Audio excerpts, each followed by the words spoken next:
What's up? What's up? Welcome to I Just Want to Know. I'm Alan Kay. Carmel Humphrey here. And here we are on the verge of World War III. Yeah, it's happening right now, right? It's happening.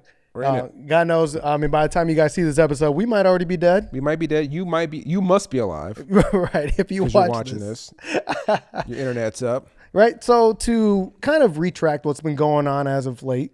So Trump has recently, we recently launched a drone that has killed General, I can't say his name, Soleimani. Qasem Soleimani. Okay. And now it's causing an uproar of a potential World War III and a potential draft. And now we're at this big, I don't want to say quarrel, but definitely at this big scare that World War III might happen between us and Iran, right? Which I don't know how that's going to be World War III because it has to have other countries involved. I'm glad you said that. Okay. Because people keep saying World War III. I mean, where are the other countries? Right. And is it really a war? Is it? Because look, here's the thing. It's only a true war when the other country's getting hit too. Yes. Like I understand the U.S. embassies have been hit, but unless someone in Pacoima's getting shot down, bombed in like Pasadena or Springfield, Illinois, it's not a real war. Right. We're over there fighting Iraq on their territory. It's not even a world war. First of all, Iran. I'm sorry, Iran. Yes. It's not a real war.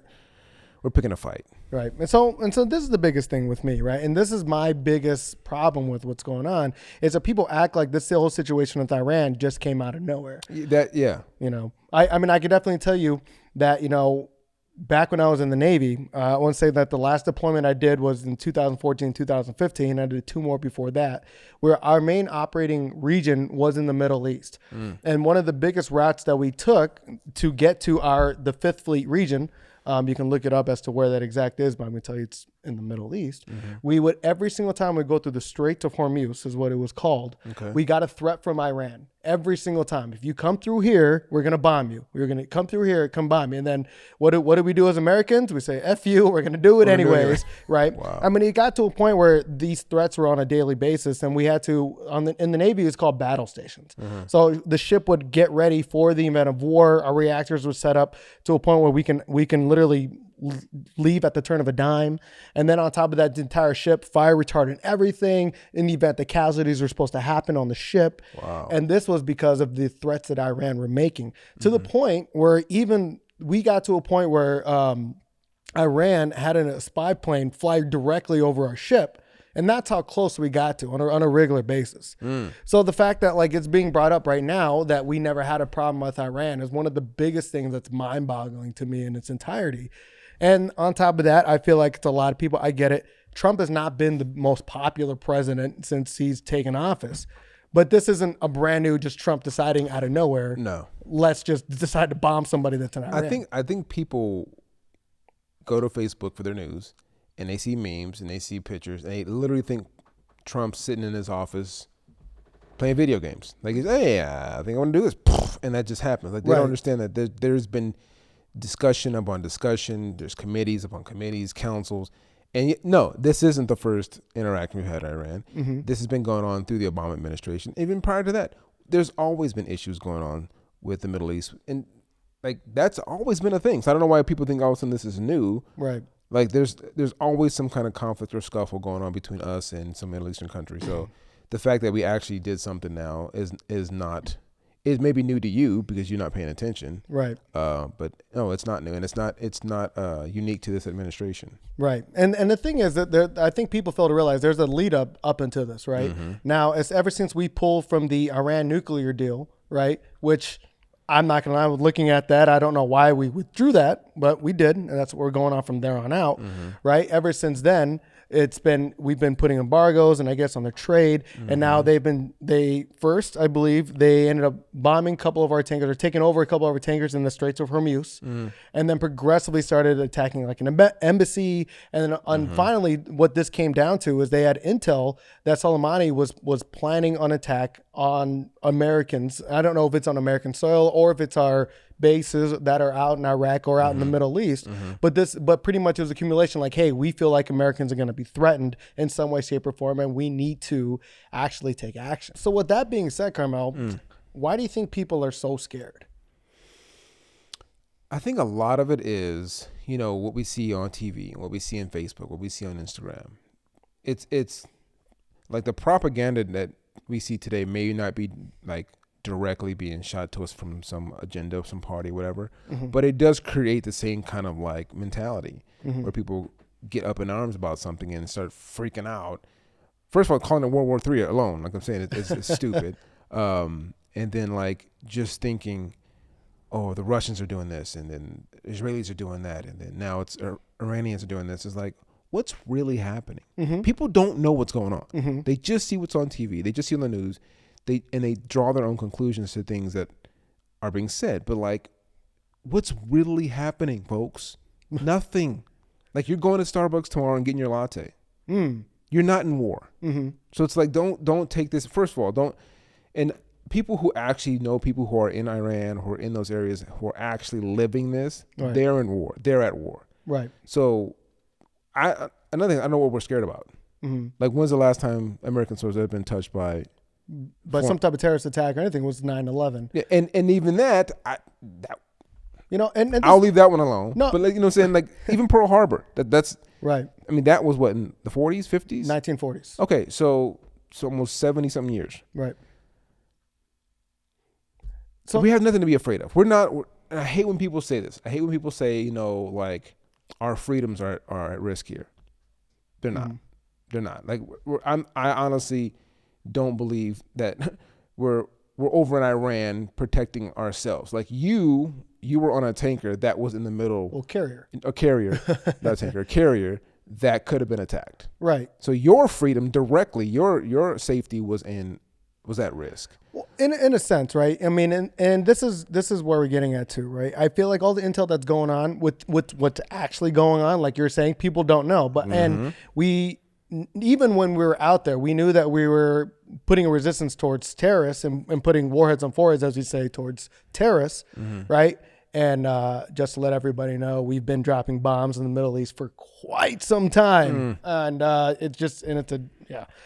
and the thing is, though, like, I don't know why people don't understand. There's like, the intel is a need to know basis. There's only certain people that only really know what's going on. And right now, yes, I get it. Like, there's nothing wrong with being afraid. There's nothing wrong with being fearful of a potential nuclear war.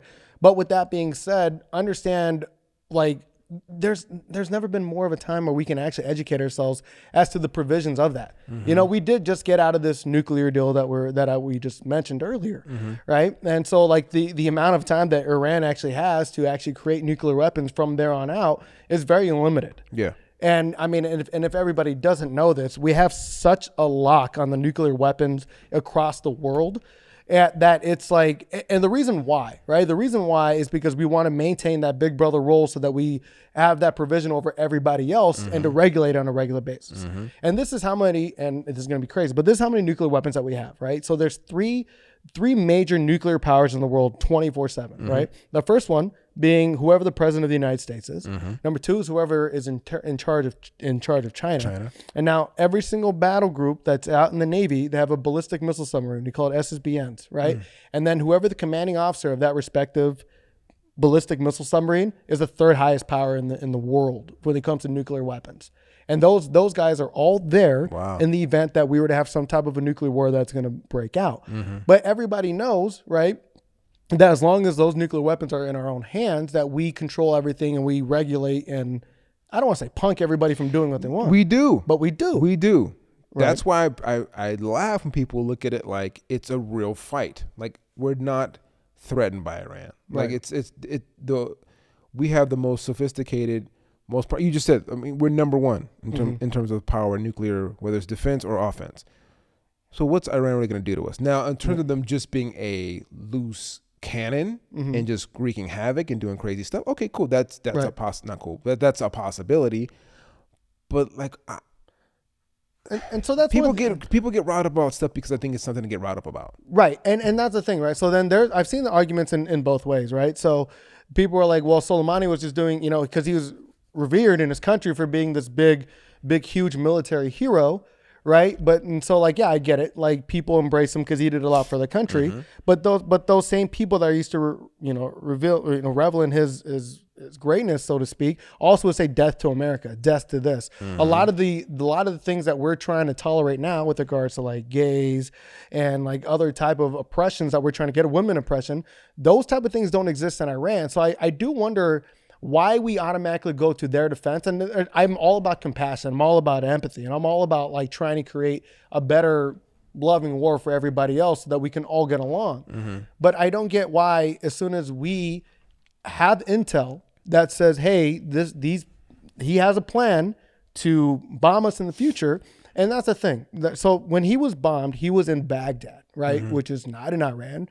Right. And then on top of that, the thing is what was going on with Soleimani before we got all that intel that it was, first he did make a threat to America saying, hey, we have a couple of locations that are pinned out. You don't know about this.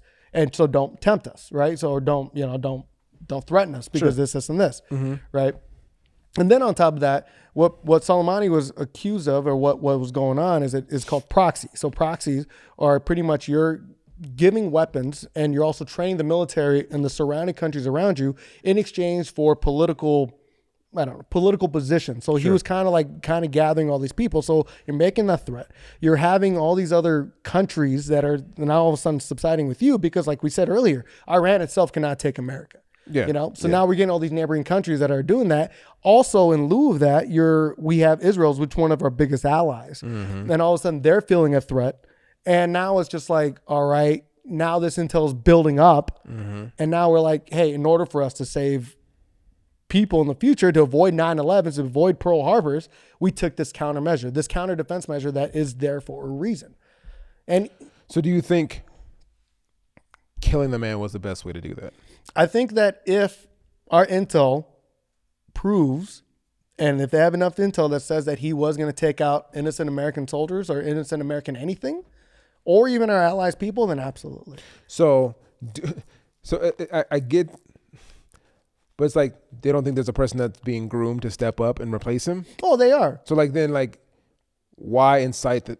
Why make them mad? Like, I'm saying, like, I see what you're saying. So I'm like, so Soleimani's gone. Oh, okay, we'll stop. That's not happening. Iran's not. Oh, well, they killed our leader. Dang it, maybe, next 50 years later, we'll try again. Right. I'm sure there's now someone stepping up that's going to probably fill his shoes. And why would they not just carry out the same orders that he was planning on doing? And now maybe more so, more vigor, because you took him out. Because you're doing it with revenge in mind, right, or anything else. Yeah. Well, I mean, first of all, Soleimani, right? And it was crazy because a lot of people don't know who he was. And I'm not going to lie, I didn't know who he was until the last few days. Exactly. But he's been responsible for over, I think it was 600 American deaths. And then he's also responsible for not just American. That doesn't include the people of our allies. And so it's like, but when you say that, how is that any different from saying when we say Trump wasn't the main guy responsible? Trump has a council. Trump has a committee of people that he gets counsel from before making a decision. So it's not like Soleimani was the main guy. It's like if they killed Trump, right? What are we gonna do? We're going to just have another vice president or whoever. Someone's going to step up and then carry out what she's supposed to do. So I'm saying when we kill their leader, I don't understand how that logic works. Because ultimately, if their leader is responsible for so many amount of deaths or for threatening our way of life or threatening our people, then there should be repercussion. You know what I mean? Like, how many times are we going to turn the other cheek and allow somebody else to consistently threaten our people? Because, I mean, Soleimani was considered, not only was he deemed to be a terrorist, a technical terrorist, regardless of his national, affiliation as being a nation's general, he was still considered to be a terrorist through not only to the Trump regime, but also the Obama administration as well. So you got a guy who's been labeled as a terrorist, and it's not like you're just like, you know what? I feel like throwing, little Pokemon little thing they have on Instagram, like classify him, little terrorist. Like, no, he earned that title. I mean, for lack of a better term, he earned that title. He earned that by his actions. And then therefore it's like, well, how can we say that he's not going to kill again? I get that. And on the same page, how is America not terrorist? Well, and I agree with that as well. You know what I'm saying? So that's one of the crazy That's things. the thing is like we go out and pick fights all the time. We're going out and just fighting people, and they're doing stuff that people don't know about. Right. So don't come at us. Oh yeah. Look, you don't know what happens out there, but there's people who know that they lived in a country where Americans showed up and did stuff to them and their people. That's not on the news. That's not in the paper. That's not on Instagram or Facebook. And that's why a lot of those countries hate us. Not because, they hate us just for some random reason or it's religious. Well, some of it is religious, but a lot of it's just, no, we came in, did some stuff to them, and then we dipped.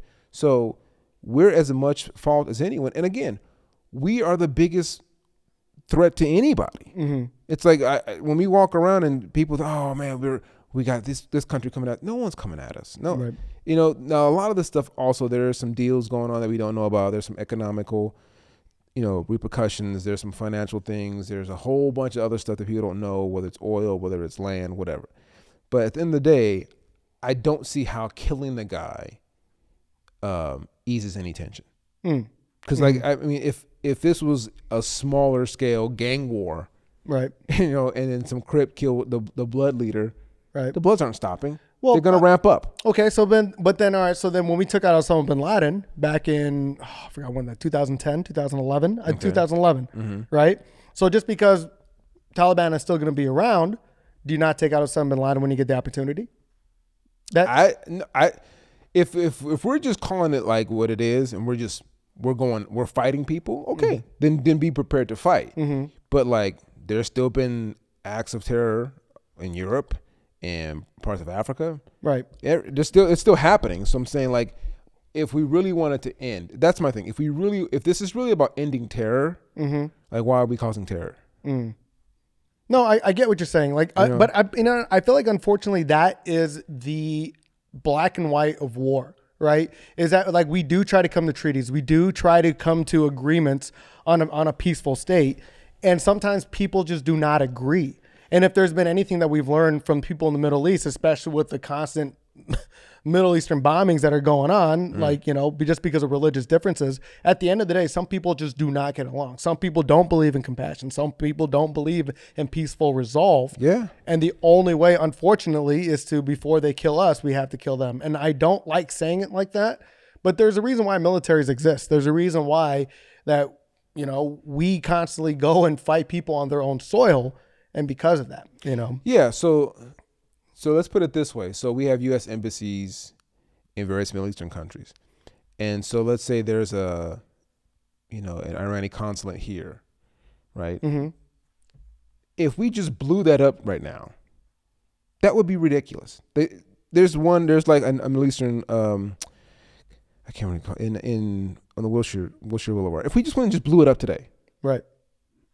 But that's not what we do. That's not the American way. So I'm saying is, right. But that's what we're encouraging. That's basically what we're saying is, if we can, because we're bombing them on their soil, right? Okay. They're not doing that to us. Well, I mean, but there have been attacks on our own embassies out there. Out there, right? So I'm saying is that, so instead of going there and bombing, why don't we just take out something here? I mean but all right. See what I'm saying? So, but bombing an embassy, an Iranian embassy in America, does nothing. In all reality, when it comes to the act of war, no, because they're there for intelligent affairs to maintain our, right. But when I get what you're saying. So I'm saying if war is war, then nothing's off limits. But I don't think but we never really declared war. We just declared that we just killed a man. We killed a man who was a mastermind of potentially having a plan to kill more people out in the future. And from the actions of what was going on, from I believe ever since Iran took over those tankers out in the Strait of Hormuz, okay, it's a trail of actions like, well, something has to happen, otherwise you're not going to be put in your place, so to speak. And so that's my other thing is why is that America's job?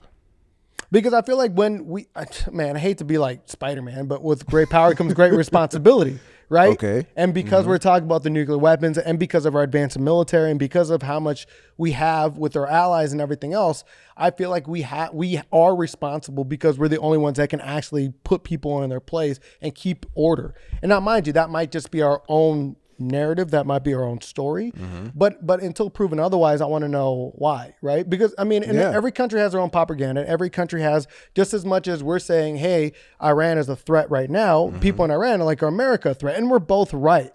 So that's where I am. Like, why do we feel the need to like discipline another country? Like, and let's go back even further. This is not, America has been around for almost 300 years. Okay. 280 of it or more, we've been at war. Mm-hmm. We're a warmongering country. It's what we do. Mm-hmm. Let's not call it anything other than that. So if that's our nature, if that's our MO, that's been our thing since its inception, why would we feel people would be nice to us? Why would people like us? I see what you're saying. Because that's all we've been doing since the beginning. But there's other countries that have always been at war as well. And no one likes them either. So I'm saying that's okay. No one's talking about Liberia right now. No one's facing Cote d'Ivoire. You know, it's like those are cool countries. But like it's us. People hate us because we're always fighting, whether it's the Brits or whatever. We know the countries who are always at war. So like if that's our thing, why would Iraq be or Iran? Why would any of those countries play nice with us? And why do we need to do anything? Why? I know why. That's a whole other topic in discussion. But like people think like America's the one that's being threatened. We're not. Well, this is the thing, right? So like let's say Soleimani was, because the threat was part of the threat. Hey, we have a bunch of locations that are picked out, targets that you don't know about, right? And we're pretty much going to be responsible for the biggest terror attack that you're ever capable of, right? So my head, and the last thing I'm pretty sure you remember pretty vividly is 9/11. So now if I were to tell you, if we have enough intel, let's say we had enough intel to prevent 9/11, would we not do it? And this same discussion would be happening though, right? Like, well, who are we to take out this Osama bin Laden guy? How do we know he's going to actually hijack planes and hit the Twin Towers or anything like that? So if we go at 9/11, do we really believe that was a terrorist attack? Oh, absolutely. But what I'm saying is, all right, so I don't want to get into like conspiracies and everything. That's been going on for decades now, right? And you know what? And that's another thing I wonder, right? Why do you think it's correct for every single time we have a terrorist attack or we have a potential terrorist attack, do you think it's fair for American people to question the validity of that statement? 100%. Okay, and why? Every single time. Why? Because why wouldn't I? So now I question everything. I don't mind questioning everything with the intent of finding a correct answer. Yes. I do. Yes. I do not find it correct when you think that your own country has negative intent from the beginning and you're questioning in a manner of saying that everything we're doing is negative. Okay, so no, I agree with. Okay. But I will question everything because our country has shown itself to do things like that, especially with black people. Okay. So, I mean, I can go on and on about how many things have been done to us, from the Tuskegee Air incident to Black Wall Street. Okay. Which is the largest attack on American people, larger than 9/11. Look it up. But people don't talk about it. It's been hidden for years. So the thing is, I question everything for that reason, but I get what you're saying about from the beginning, from the jump. Right. But then the whole 9/11, there's so many articles about how the buildings fell, this and that, the Pentagon being hit. So there's so many questions surrounding that that it leads me to believe that it wasn't completely terrorist. But then again, I don't know, so I stay out of it. Right. But then when I look at it from this aspect, if there's something that's really going to go down, if there's going to be a missile strike, would we really not know?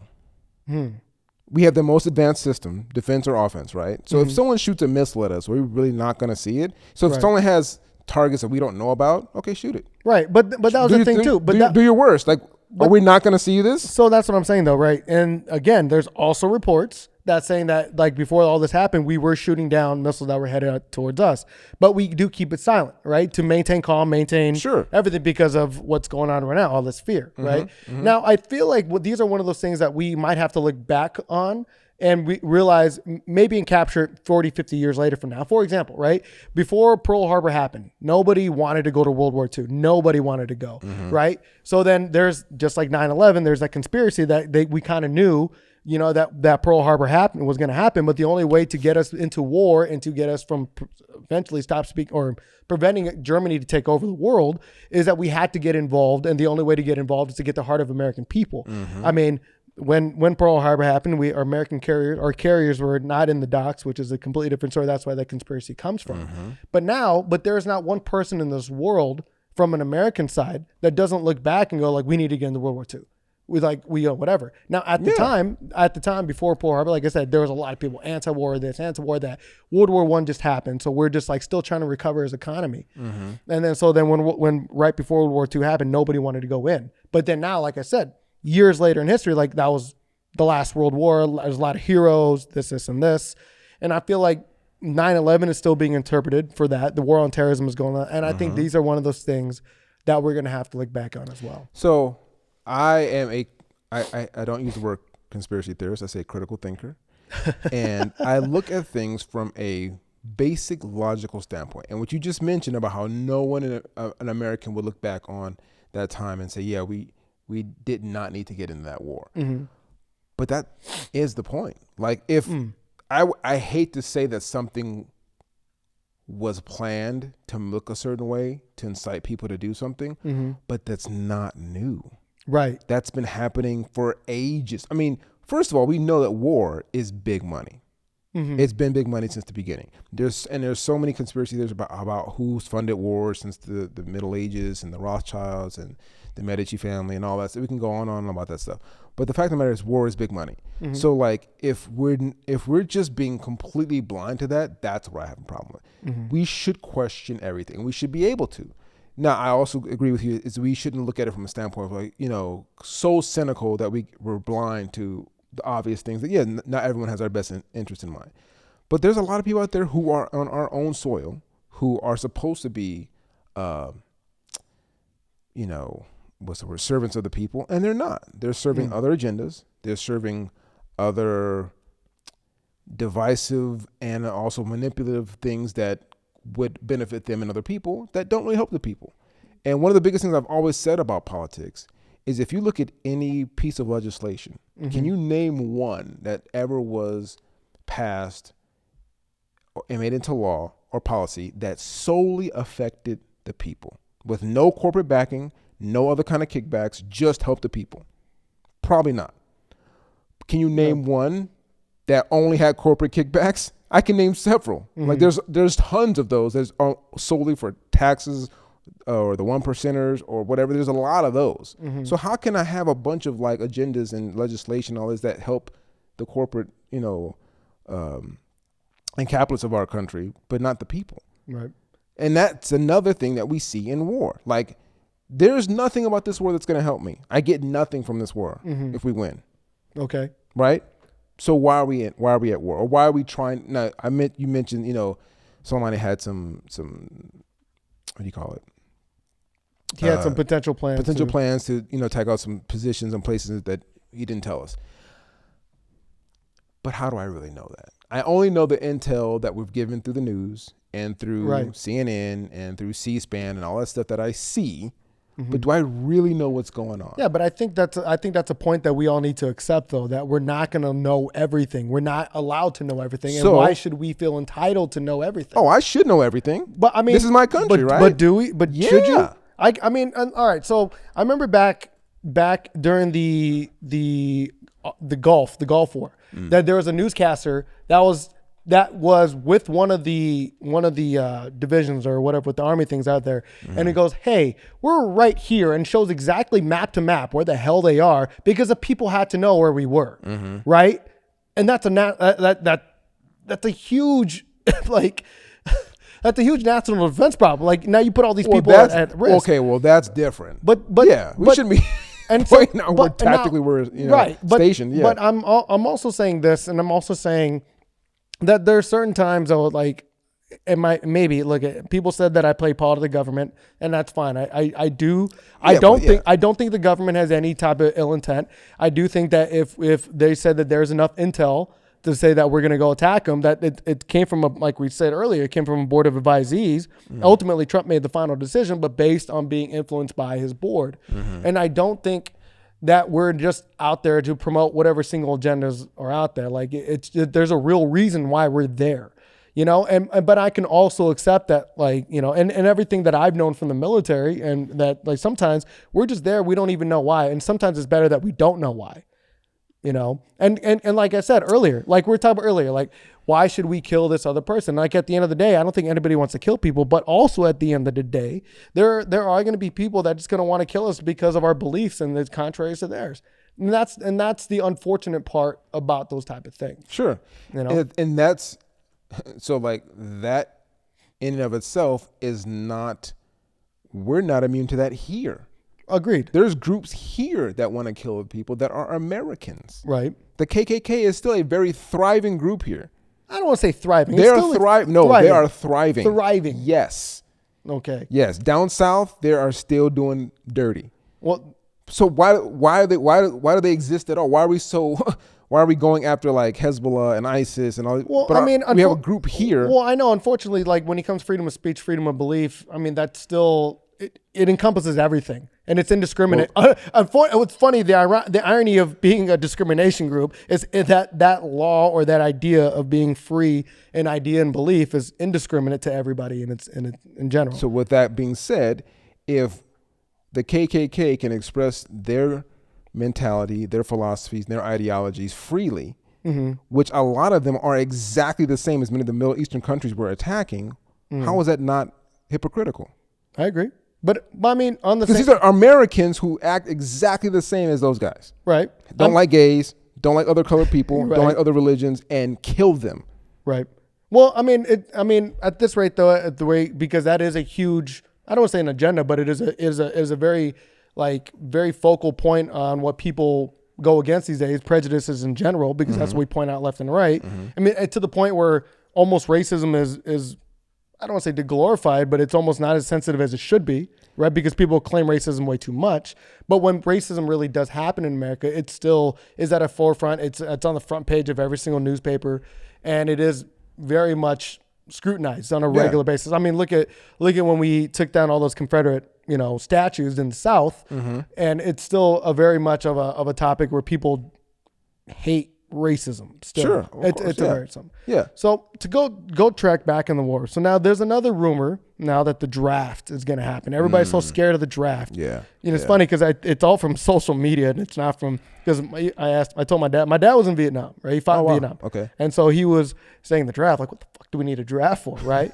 But now I'm curious as to where do you think that stems from? Do you think we're going to actually have a draft? No, there's no need. There's no need. I mean, why is that? I mean, most of the stuff, honestly, a lot of the stuff is done, remotely. A lot of this fighting is done in bases and from computers, and there's drones doing all the work now. Right. There's unmanned planes. There's no reason to have, millions of men just thrown into a war. Right. To fight in the trenches, pretty much. Yeah, no one's doing that anymore. Old school, right? Old school, right? So it's no one's doing that anymore. No one's getting out of a boat on D-Day and just running into some guns. Right. That's not happening anymore. So it's that's stupid. But people love to get, energized by just random drama that they see on Facebook or Instagram. And the memes are great. I get it. They're funny, but it's just a joke. It's not real. No one's getting drafted. Besides, half the people who got drafted won't even be in good enough shape to go out and fight anyway. Oh, right. Yeah. Now there's that meme. There's a meme that says don't worry. Half of you guys are out of shape, done drugs, poor credit, and didn't pass high school. And on top of that, none of you guys know how to actually get along with a division or a unit. So we don't need you. Don't worry. Not happening. And just kind of like what we're talking about back in our first Navy, episode, we we're talking about the military is not for everybody, and the military isn't accepting everybody like it used to be back in the day. Because back in the day, we just harped on, we touched on, it used to be a lot of trench warfare. Therefore, you need the manpower, that you need to be on the front lines. Yeah. And like you were saying, it's effectively like Fortnite. You have this remote warfare, right? Because like I said, even when I was in my deployments and we were putting. There's Operation Enduring Freedom. I forgot what other Operation Terror something. They have New Dawn or all these. They have a new name every single time. I would support planes being launched. Planes would come back with less bombs. All right, something happened, and we were just out there all right, well that happened, and that was happening on a daily basis. And you know what the craziest thing about war, because we talk about this, America's this, America that. We didn't launch planes, and we didn't put a tax on Fridays. Do you want to know why Fridays we didn't do that? Because that's their day of Sabbath. We honor their day of Sabbath. So if you want to talk about real war and you want to talk about being really egregious in intent and trying to be malicious, why would we not just say F you and attack them on days that they're not ready for war? No, we still respected it. How crazy is that? Even all right, so even when we launched Osama bin Laden's body off of our ship, we had an entire Muslim ceremony for him before we actually launched his body off the ship. Wow. And because why? Because at the end of the day, we still have compassion for people. We still have a respect for people. And I feel like that's what people don't realize. And see that's why I think people don't there's a disconnect between the military and military action. Okay. Like, you guys are the respect. You guys are doing what's honorable. You guys are actually doing the fighting. But when the measures come down, when the orders come down, those people are the ones we don't trust. You guys are going to do your job. Right. You guys are out there to do your duty, and you guys signed up for that, and you're going to do your job. You're trained to do it. Right. But the people who are telling you what to. Trump is a draft dodger. But now he's putting men out there to go to war and fight when you didn't want to go to war. So it's like it's those are the people we have issue with. It's not the military itself. It's the actions and the orders and the measures being brought down from other people. But I think it's like anybody else. Like, even when we're out in the recruiting world, as soon as we found somebody whose scores were above the average normal, like, enlisted person scores, we try to promote them to do officer programs. Why do we do that? It's because, like, those scores and those measurements, those other intangibles that can't be measured just off of just basic scores in itself, are leadership traits that we need to get to a position of authority. Because in all reality, not everybody is made to be a leader. Not everybody is there. So I feel like that's why. I know that people throw that in Trump's face. Like, why did you do this and this? But that, not unfortunately, but that is what happens when you have an upper class of people that are perceived and selected as to be the leaders of the grunt people. And that's just a really poor way of describing it. Yeah. But that's the way it is, right? The people that have money, people of royalty. It's just like the classic military back in the day. The people of royalty are the ones that are always military leaders. And then the basic people, so it's kind of, it'd be a shame and it'd be not right, per se, to classify that royalty into basic people. No, I understand that. And I think that's where that stems from. Yeah. Which goes to show and say that we haven't really changed much. It's the same it's been since the beginning. Yeah, kind of, sort of. I mean, I guess from a complete, like, way of saying it, no, we haven't. Yeah. But just the gesture of how we perform is a little different. A little different. Okay. So then get back to the draft. Like, do high schoolers still have to register for selective service? Is that still a thing? That is full. So that's one of the biggest things that's going on right now. And I think that's where the draft thing started becoming. Because what happens, so right now, especially with student loan debt being God knows what the hell now. I think it's in the trillions. Yes. What's the first thing you have to fill out as soon as you fill out a FAFSA? Student aid. Draft eligible. Did you register your name to being a draft? Really? That is still on there. Wow. So that's why I think, you know what, now we're talking about it. I think that's actually where the draft thing started happening, because if there's one thing that's more paramount in American news or more of everything, is student loan debt. And the only way to get a student loan debt is to, if you could try to get a grant or if you could try to get some type of financial aid, right? But in order for you to fill that out, you have to be military draft eligible. So I wonder... You just want to know. I just want to know is if they create some situation where they'll forgive debt for people that enter the draft. Well, in general, that's what ROTC scholarships are. Like, if you go into, an ROTC, you get accepted, you get a degree, the military pays for it, you just got to do 4 years of service. Wow, that people would have some tough decisions then, because there's a lot of debt out there. Oh yeah, and it's like, well, let's say I could go out and do a couple years. And, there's actually in every branch there's a loan repayment program.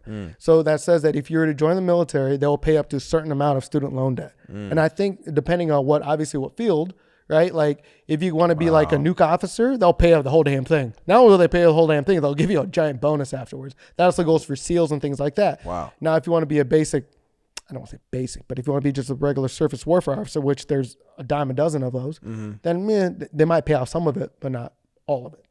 Again, the type of officer that you're going to be, the type of military approach, right? Not everybody in the military has the same impact. Sure. Yeah. And then so therefore others are a little bit more. Well, that's something to look into more, because that could be where some of this draft animosity intentions coming from. Right. Because that honestly, I know people would. Right. That check bar, that you don't even think about that check box. No one does. Until now all of a sudden it's like, all right, wait, what did America do? Right. What war can we? Oh shit! Maybe this why thing. I checked that out. I'm going to create a meme instead of looking this up. You know what I mean?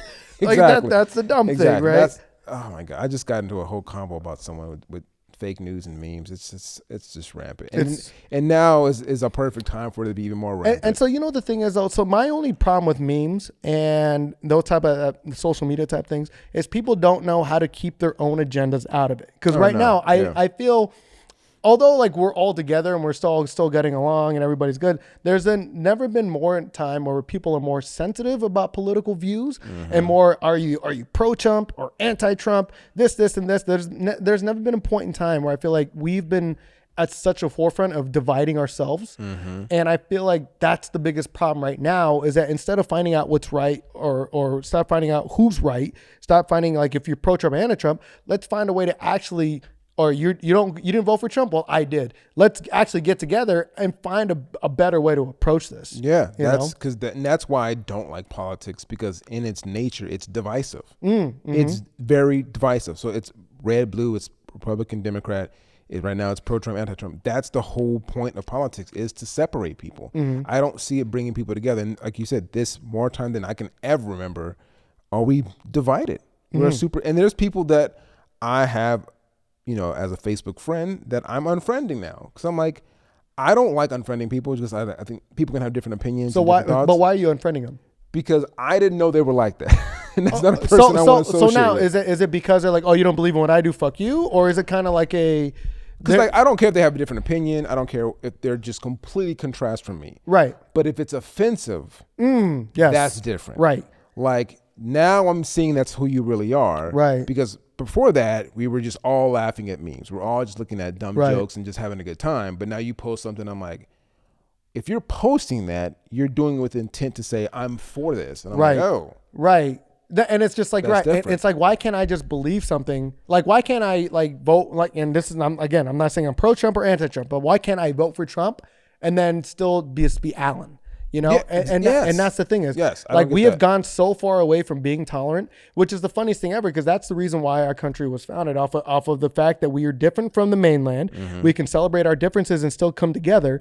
But now, 300 years later, it's like, holy shit, we're not actually any different, and we're actually starting to reverse back. And that's what's actually my biggest fear, right? And if you guys follow me on Instagram or Facebook, you'll realize that this is one of my biggest pet peeves right now, is that like, all right, you have this view, I have this view. Let's either A, agree to disagree, or B, find a way to conquer and overcome, but let's still actually hang out afterwards and be cool. I wish, but now it's been so many times I've gotten in combos with people. I'm like, you are just like your president.